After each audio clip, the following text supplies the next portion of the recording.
तूठी निज रुचि काज करी रूठी काज बिगारी, तिये तनय सेवक सखा मन के कंटक चारी।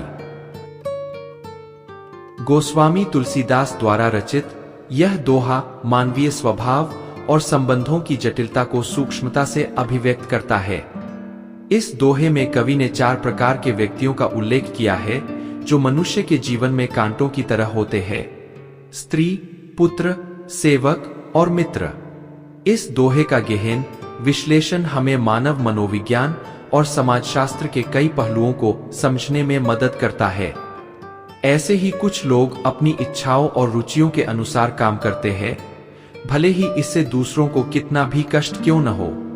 यह स्वार्थी व्यवहार का प्रतीक है, जहां व्यक्ति केवल अपने लाभ की ही सोचता है। अगर ऐसे लोग जब क्रोधित होते हैं या नाराज होते हैं तो वे कार्य को बिगाड़ देते हैं। उनका क्रोध और नाराजगी उनके आसपास के लोगों के लिए परेशानी का कारण बनते हैं। यहाँ ऐसे ही 4 प्रमुख व्यक्तियों का उल्लेख करेंगे: स्त्री यानी पत्नी, तनय अर्थात पुत्र, सेवक अर्थात नौकर और सखा मतलब मित्र। ये चारों व्यक्ति किसी न किसी रूप में हमारे मन के लिए कांटों की तरह होते हैं। इनसे उत्पन्न होने वाली समस्याएं हमारे मन को कष्ट देती है।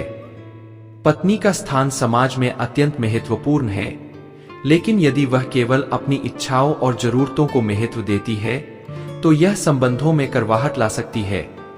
एक पत्नी का स्वार्थी और अनदेखी करने वाला स्वभाव पूरे परिवार को संकट में डाल सकता है। जब पत्नी छोटी छोटी बातों पर रूठ जाती है या अपनी इच्छा पूरी न होने पर क्रोधित हो जाती है तो घर की शांति भंग हो जाती है। पुत्र का भी समाज में अहम स्थान है, लेकिन जब पुत्र स्वार्थी हो जाता है और केवल अपनी इच्छाओं की पूर्ति के लिए कार्य करता है तो वह माता पिता के लिए कष्टदायक हो सकता है। पुत्र का विद्रोही और उद्दंड स्वभाव परिवार के लिए समस्याएं खड़ी कर सकता है।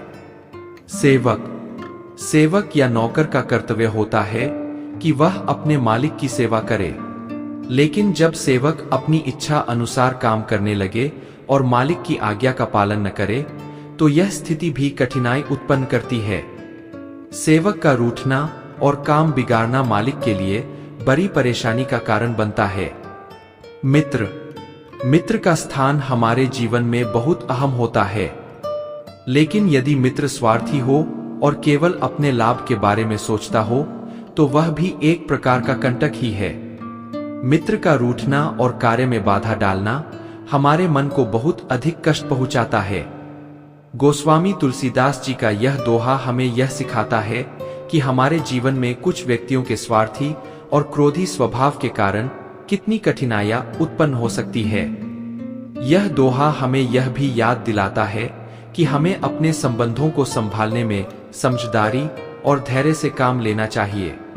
इस दोहे में व्यक्त किया गया संदेश आज के समाज में भी उतना ही प्रासंगिक है जितना तुलसीदास के समय में था। हमें अपने संबंधों में संतुलन और समझ बनाए रखने की आवश्यकता है ताकि हम एक सुखद और समृद्ध जीवन जी सकें।